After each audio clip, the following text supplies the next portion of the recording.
Hey, welcome to Immediate Immersion Live. How is everybody doing today? I'm so excited to see you all.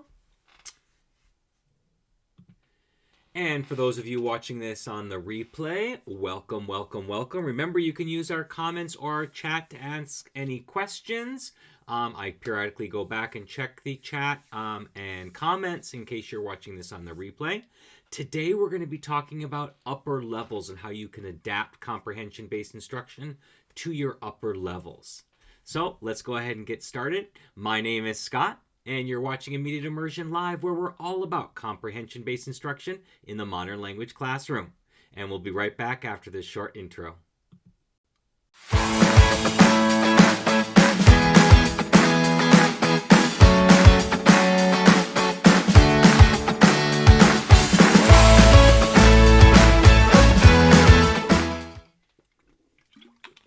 And welcome back as we're talking about upper levels today.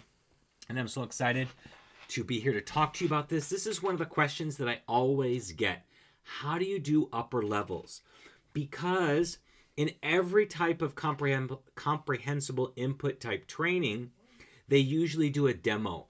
But the demo's always done at the basic level because, let's face it, we can't start at an intermediate or an upper level if you don't know the language already. So everybody sees how this can be done for beginners, but they're not so sure how you would adapt it to upper levels. And they try to do the same things they do at the lower levels, and it kind of falls flat. So today I'm going to address that. I'm going to talk to you about the different things that you can do with your students, your upper level students, to also keep them engaged in comprehensible input, because it's not just for beginners. It's for everybody from beginners to advanced. Think about it in real life. We're always taking in input and we're making meaning of that so that we can develop our language skills, whatever that language might be, whether it be our native language, a second, a third, or a fourth language. So it's nothing different. So let's first talk about differentiated CI techniques. When you start, they always talk about the types of things that you do with your students. And one of the things they talk about is circling. I don't like using that term. I hate using jargon that I have to explain what the term means and then explain what it is. I rather just tell you what it is. And what circling is basically scaffolded differentiated questions. So they are scaffolded in that they start out with yes, no, and either or questions. Then they move on to simple question word questions like who, what, where, when. And then they go into more complex questions with how and why that require more language to answer. That's the scaffolding part. The differentiated part is your job is to know where your students are so that you can ask individual students the right question at the right time. So for your slower processors, you're going to stick to yes, no, and either or. But for your advanced students, you're going to go with your how and your why because it requires more language. That's differentiated. And then you need to mix the two together, that you are constantly scaffolding your questions, but also differentiating them so that you're asking individuals the right questions at the right time. Now, when you start with beginners, you are told to do this with every sentence, that you are going to ask these questions about every sentence, about every part of the sentence over and over and over again. So you're taught, here's sentence A. You're going to ask questions about the subject, about the object, and about the verb.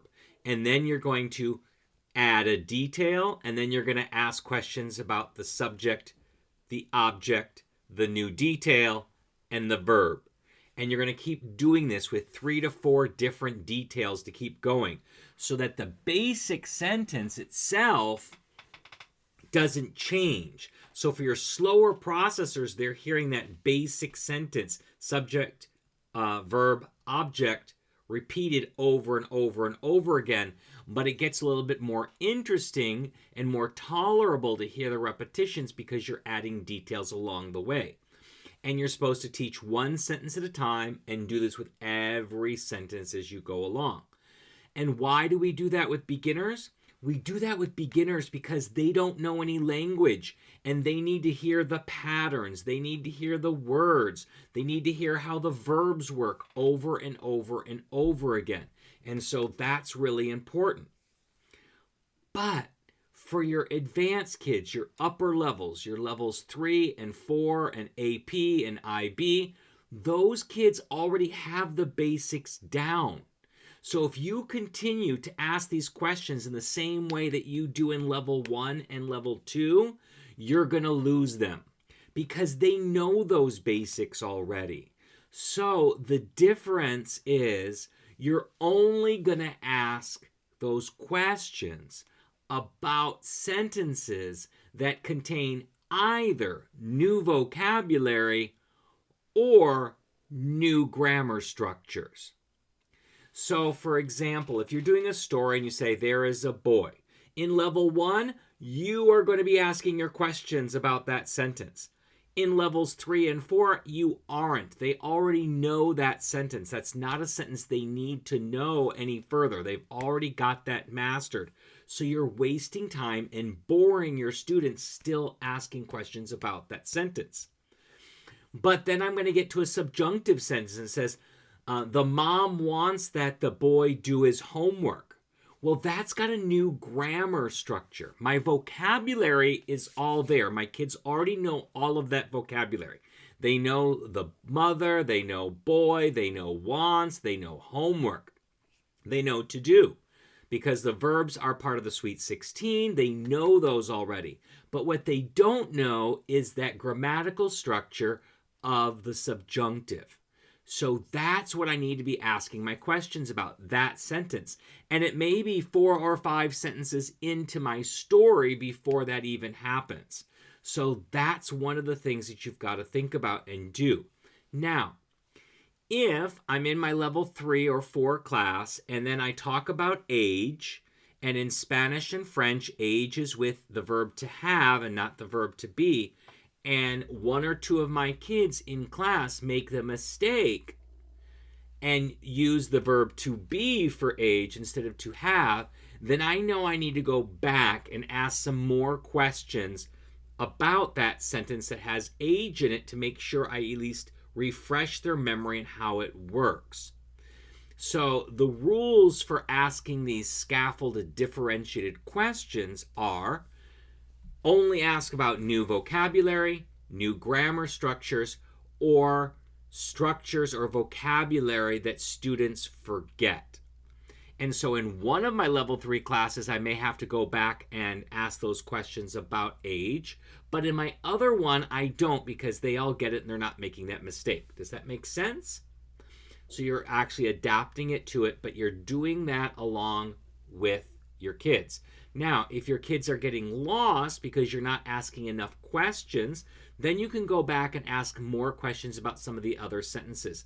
But in my experience, my kids don't need that. For the first 2 years, they have been asked questions over and over about every sentence of a story, every sentence of a reading, so there's no real reason to keep doing that in levels 3 or 4. They've got the basics down. We're now just ratcheting it up in vocabulary, and we're ratcheting it up in grammar structures, and that's what we need to focus on.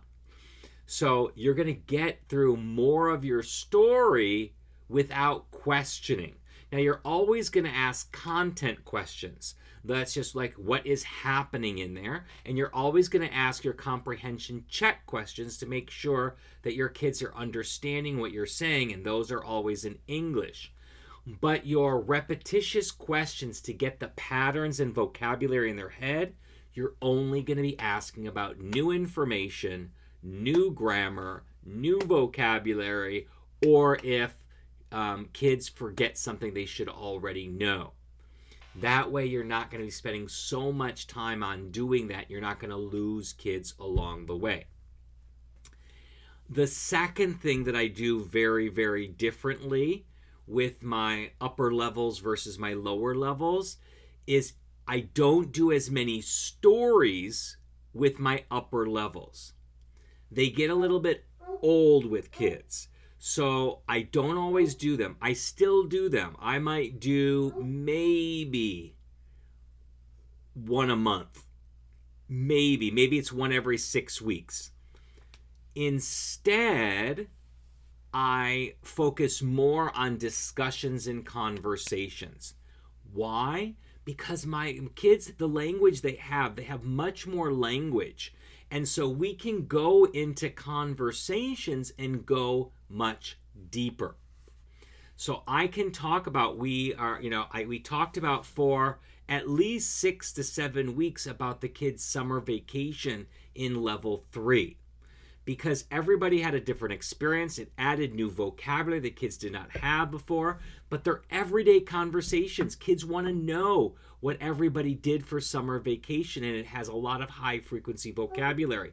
And we can talk about a lot of stuff that is that goes into more depth than we would be able to with a level 1 or level 2. So I can have those conversations with kids and we can get more out of it.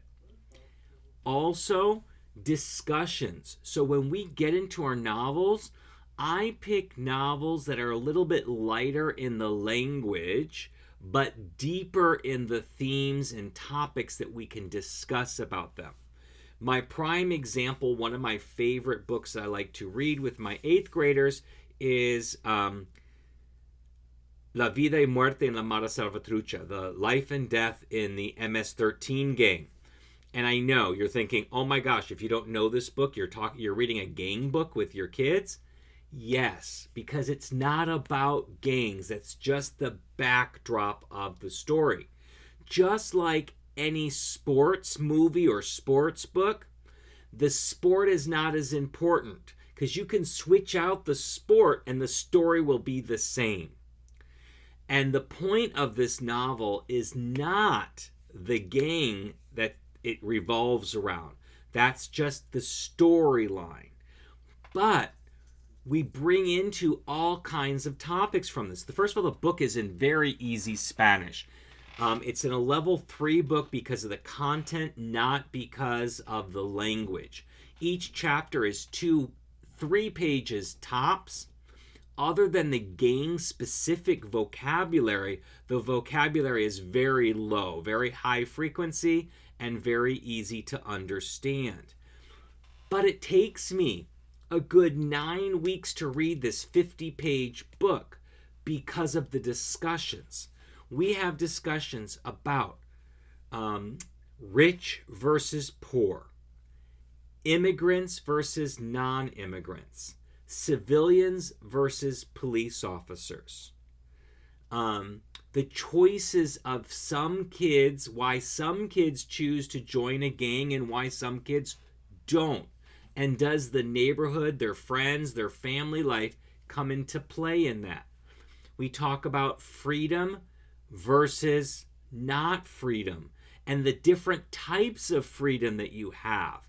You may be free physically, meaning not in jail, but there are other ways that you are not free. You might not be free because of the friends you hang out with, the family that you're born into, the neighborhood that you live in. So we talk about these in depth, and that's where the beauty comes in. So I have this, relatively short novel I take 9 weeks to read. We started it in November, and we finish it a little after winter break because of all the breaks in there, from between Thanksgiving and winter break. So we get into so many conversations about that, and that's where that book comes into play. In the spring, we read another book called Todo lo que brilla, Everything That Shines. Both books are loosely based on true stories. The second book is about, and doesn't tell me the exact time frame. I'm just going by historical time, that it happened in the early 1900s, like the 1940s, 1950s, where Ecuador was one of the banana republics. And these two boys who have a family farm, get railroaded out of their farm by their own government and have to turn into miners to make their ends meet. And so we talk about this. We talk about, and I forgot even the first one I told you about, the MS-13. It also has something to do with the El Salvadorian Civil War. So we talk about that as well. And so in this one, we talk about what a banana republic is and why that's a negative term. We talk about the store Banana Republic and Panama Jack, who's the mascot of the store, why this store is banned in many countries and why does it still exist, especially when America is in the process of cleansing many of its brands of racist iconography. So like Aunt Jemima syrup has changed, and Uncle Ben's rice has changed because of racist connotations. But why hasn't this store changed? Because Panama Jack is equivalent in a banana republic to a slave owner, a plantation owner. And so why do we still have that? So we talk about that. We talk about the role of Dole Fruit and Chiquita Banana and why both of them had to change their names because of some of the things that they've done in the past. We talk about, is it right for a government to just take your land from you? Even though they give you what they say is a fair price, is that really a fair price, and is it right?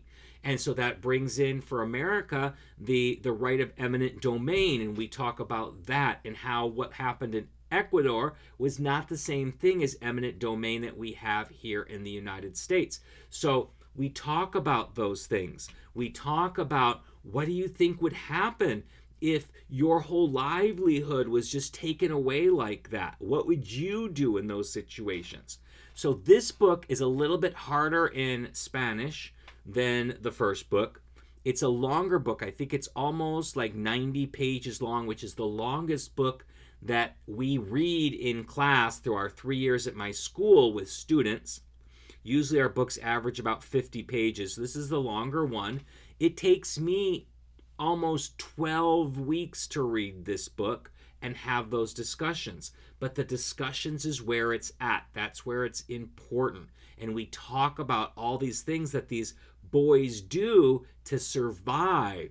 We talk about how that might look like in the United States and if my students would do those kinds of things. Because my students, although we do have a multiracial background, multi-religion background, they generally are living in a suburban area that is relatively safe, free generally from gangs, from violence. They don't have to worry about the neighborhoods they live in for the most part.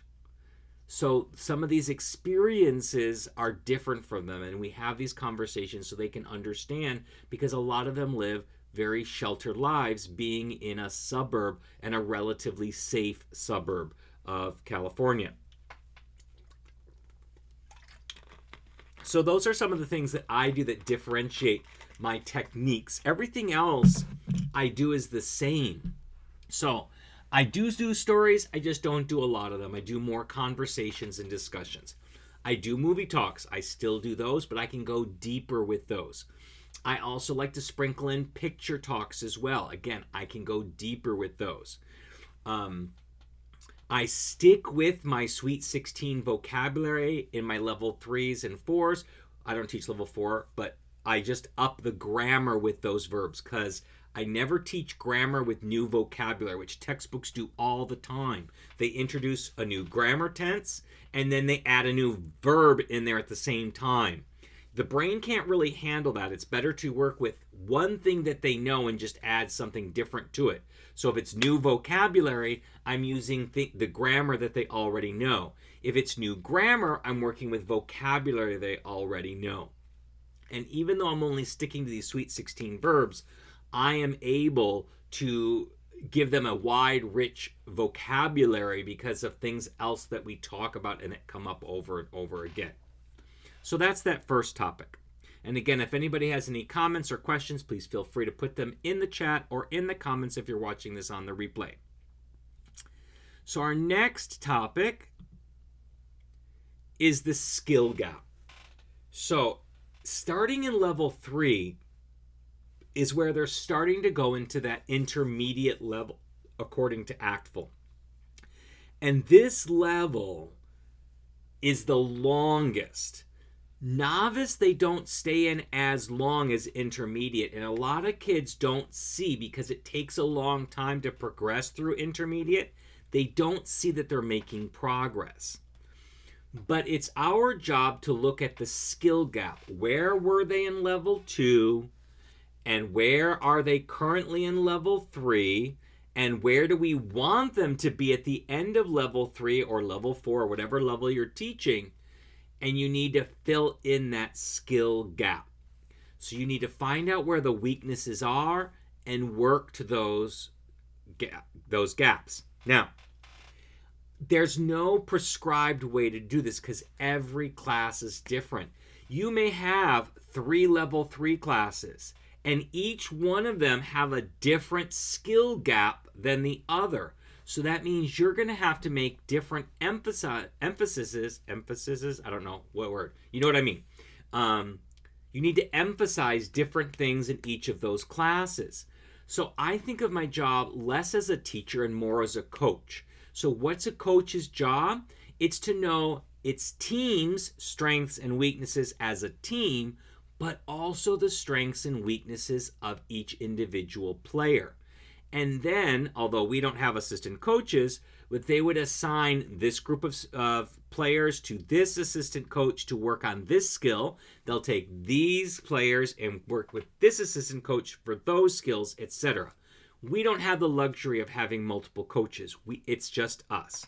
But we need to identify those weaknesses so that we can move them along and close that gap.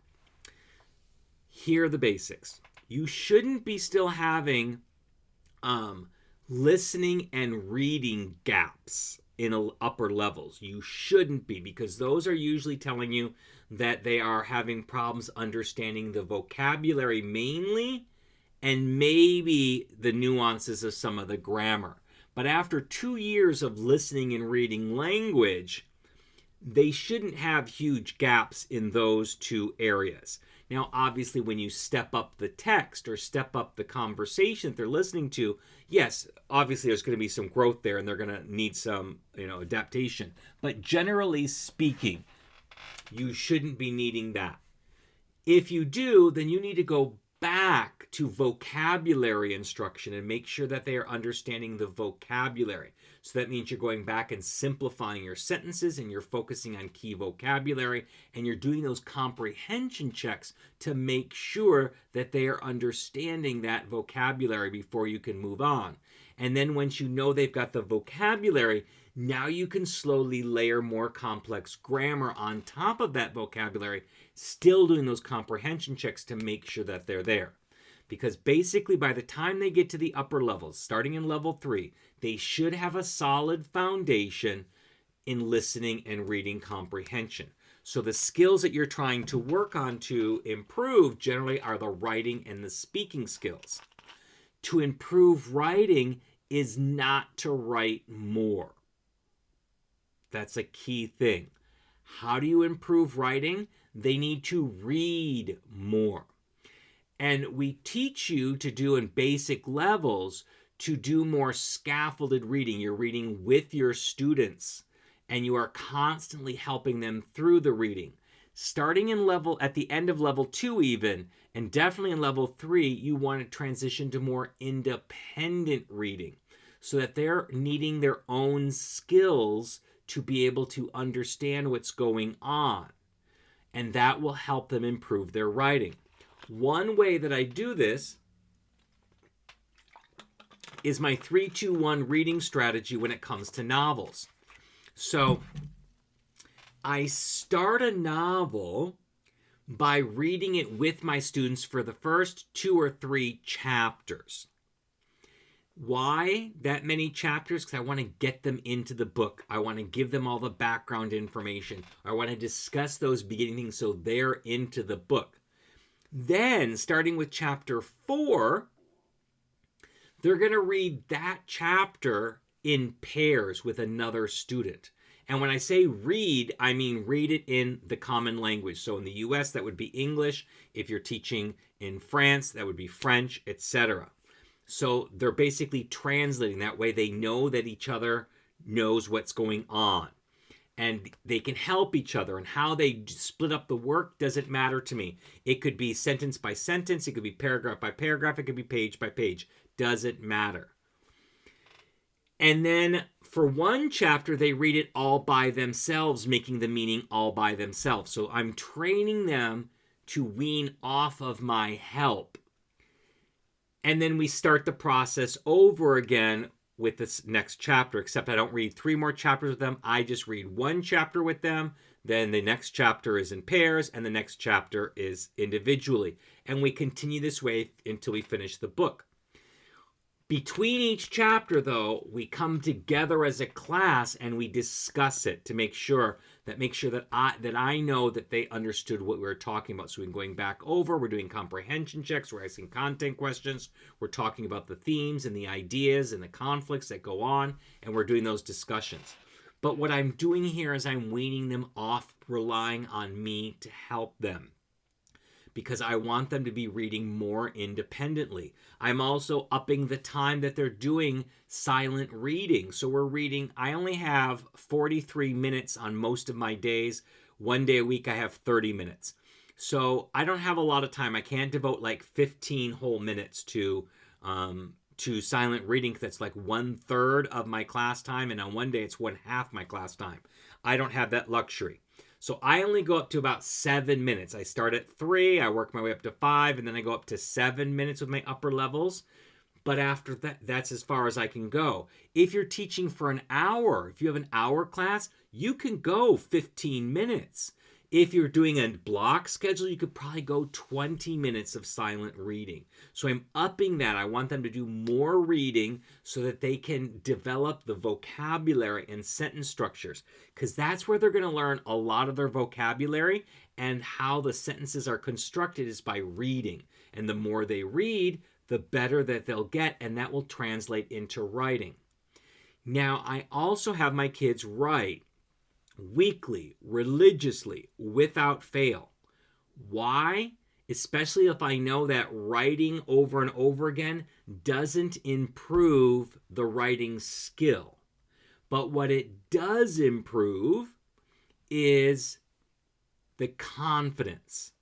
If I only have them write once a month or once every 2 months, they're not going to have the confidence that says I can write. But if we do it weekly, they have the confidence because they've been doing it every week since the beginning of school. By the end of the school year, they have written 38 quick writes on average. So they have that confidence. They know that they can do it because we've done it so much. Now we're talking about the speaking gap. For speaking, they need to hear more language, and we need to up it. We need to ratchet up with our grammar and our sentences. We need to make sure that we're using a variety of sentences, not just short, choppy ones, not just compound sentences, but complex and compound complex sentences, so that our kids are constantly hearing examples of how to speak. The more that they hear how to speak, the more that they will be able to do it. They need to hear lots and lots and lots of language for just a little bit of language to come out of their mouth. So we need to focus on that. So classes that are more weak in talking, I need to be talking more to them. And that's where those conversations and discussions come in, because I'm using the critical thinking skills. I need to be able to answer these questions and have these discussions, but we're doing it in another language. And we're doing it about topics that are interesting to them, so that's why they want to participate in these. So I'm working on developing that particular skill. And similar to weekly quick writes, I generally have my kids do a weekly Flipgrid type of assignment. Now, Flipgrid, if you don't know what that is, they changed the name to flip.com. I still call it Flipgrid, sorry, just force of habit. But it's basically a video recording platform that kids can record discussions or topics or questions that they have, and I have them do it in the target language. So they're getting just a short little, minute or less practice of speaking, so it builds their confidence. And as the year progresses, I can ask them to do more and more speaking on that as we go along. Again, it helps them to build confidence. They're doing it Generally, they do it in the privacy of their own homes, so there's no one listening, so they're not being bashful in that way. So it works a little bit better and helps them build the confidence. So those are the things that we're focusing also in upper levels, closing those skill gaps. Next, let's talk about depth over breadth. Now, this is not different for me from level 1 to the upper levels. This should be how it is all taught. Textbooks do breadth. They teach on average 1,000 to 1,200 vocabulary words per year. Each chapter, which is 10 to 12 chapters you're supposed to teach, has 2 to 3 grammar concepts per chapter and at least one cultural topic, plus each chapter has about 75 to 100 vocabulary words. That is breadth. They're covering way too much. And then we find out, come the next year, they remember this much. And so what does the next year always start with? Spending 4 to 6 weeks reviewing all the stuff they should have learned the previous year. That is why I almost dropped out of Spanish too. In fact, I tried. My counselor would not let me because I was so bored those first few weeks because I'm like, I learned this last year. Why are we spending so much more time on this? I want to learn new stuff.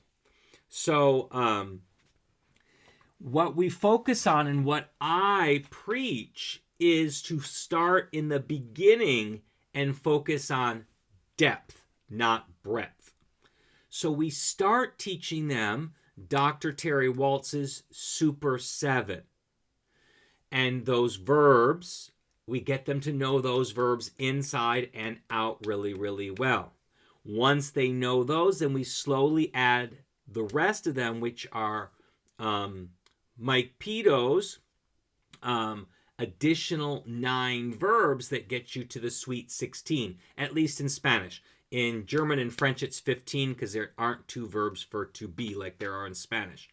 So we work on those. And our curriculum for 3 years in middle school is built solely around those sweet 16 verbs. And our level 3 is a true level 3 in middle school. We don't water it down. It's a level 3.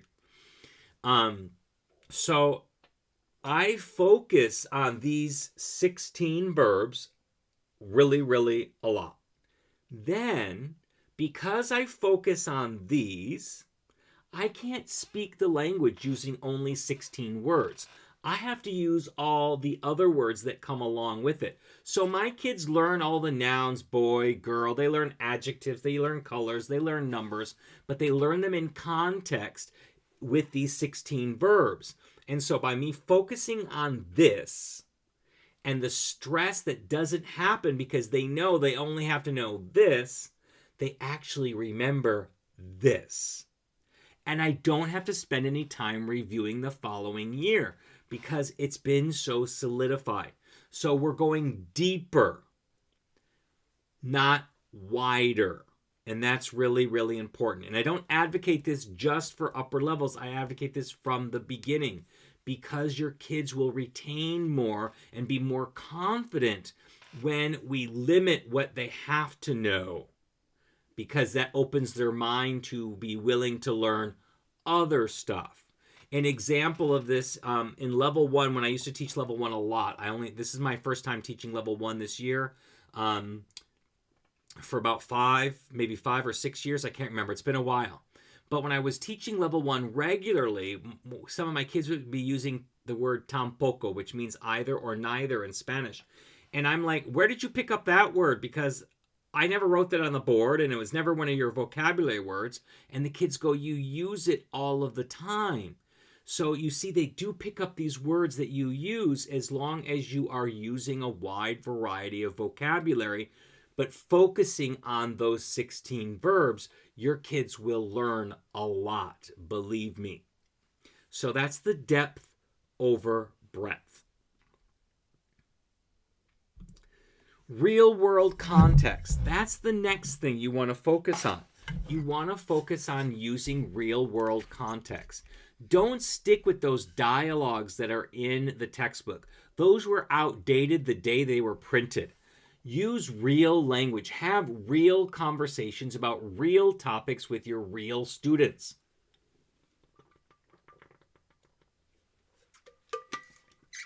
Talk about current events. Now, that can be local current events, statewide current events, world current events, or even your school current events, dances that are coming up, sporting events that are coming up, the rally that's coming up.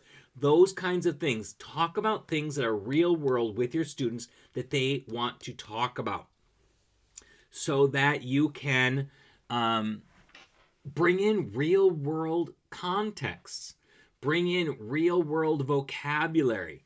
Don't always stick with one way of saying things. Don't just teach your kids cómo está. Teach them qué tal, qué pasa, and other ways to express the same thing of how are you doing. Find ways to bring real world language into your classroom.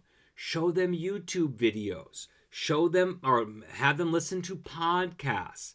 Show short movies in the language. Give them real world context to be able to work within, because that's what's going to end up happening when they leave the classroom.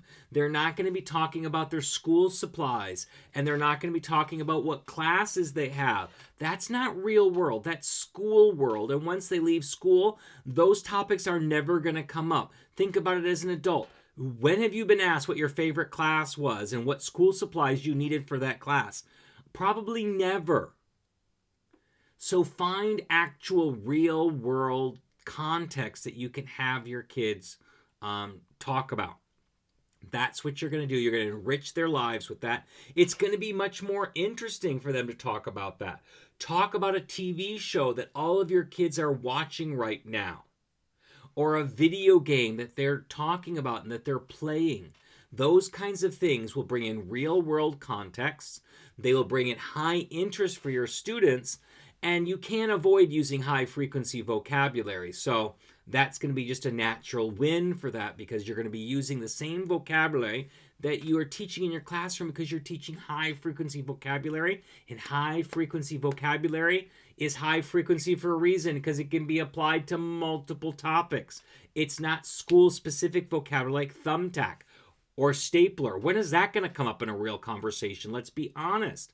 So find ways to bring the real world into your classroom so that your kids can actually use real language to talk. And the last thing that I want to talk about today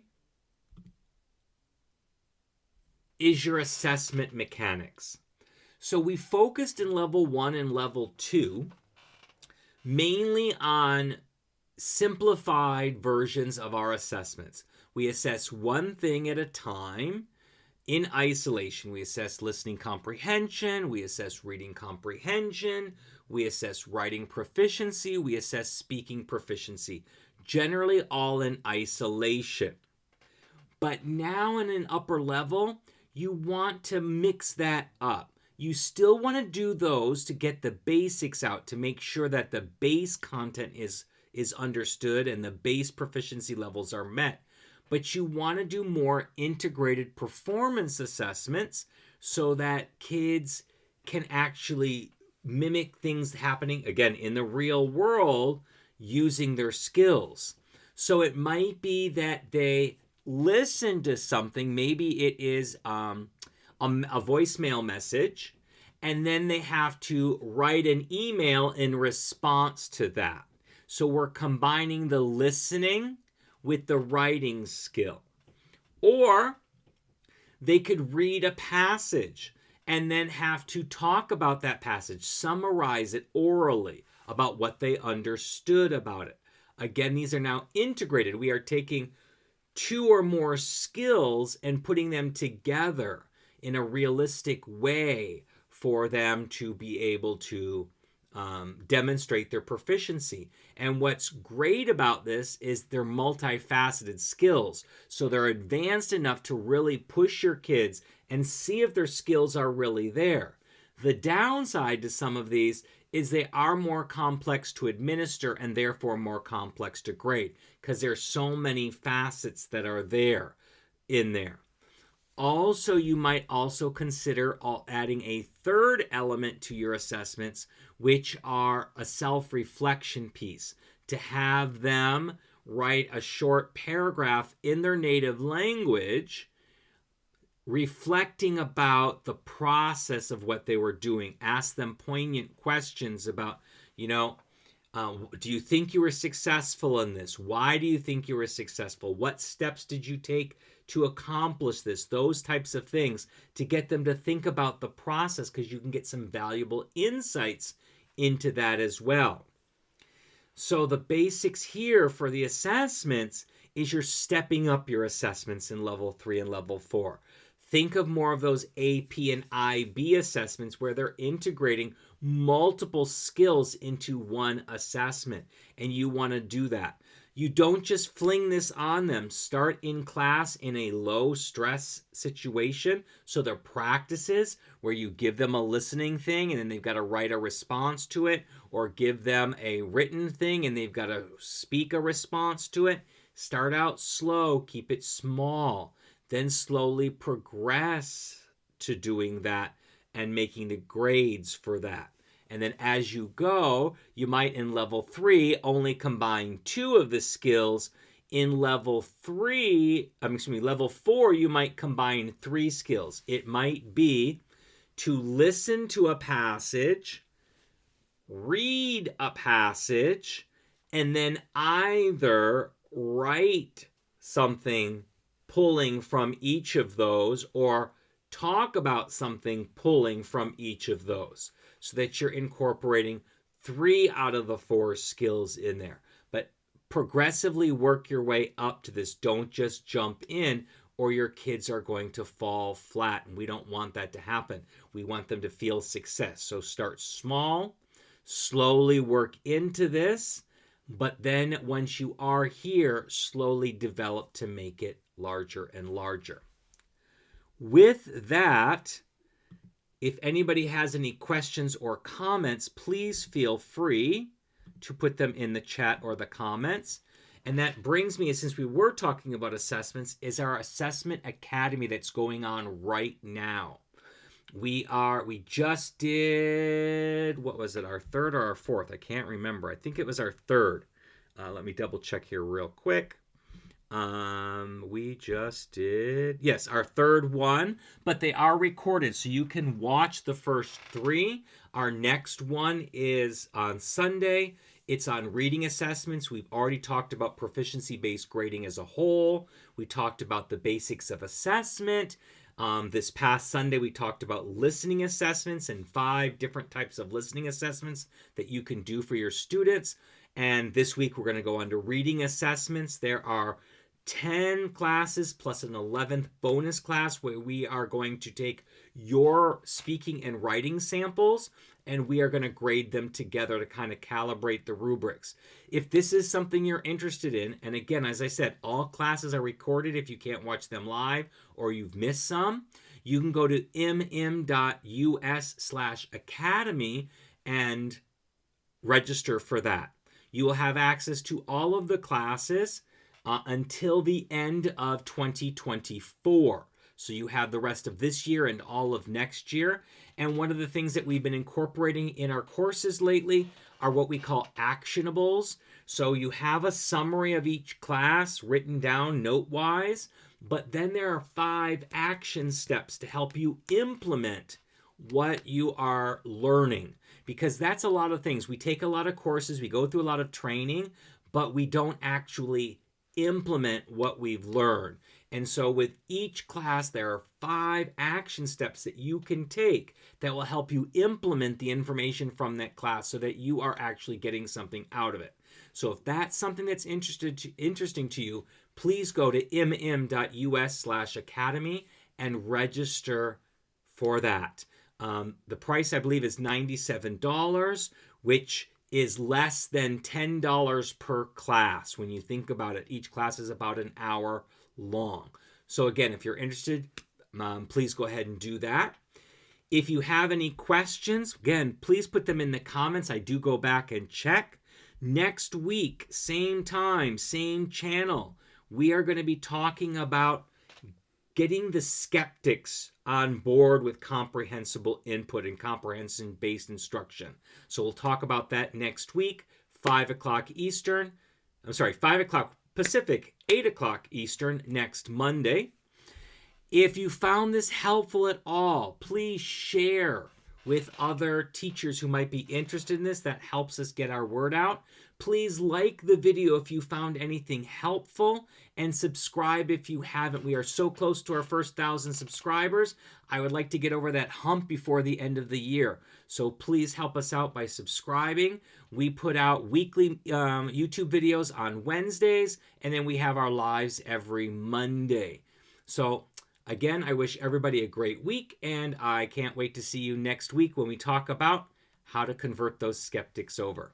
With that, everybody have a great day, and I will see you next Monday. Have a good one, everybody.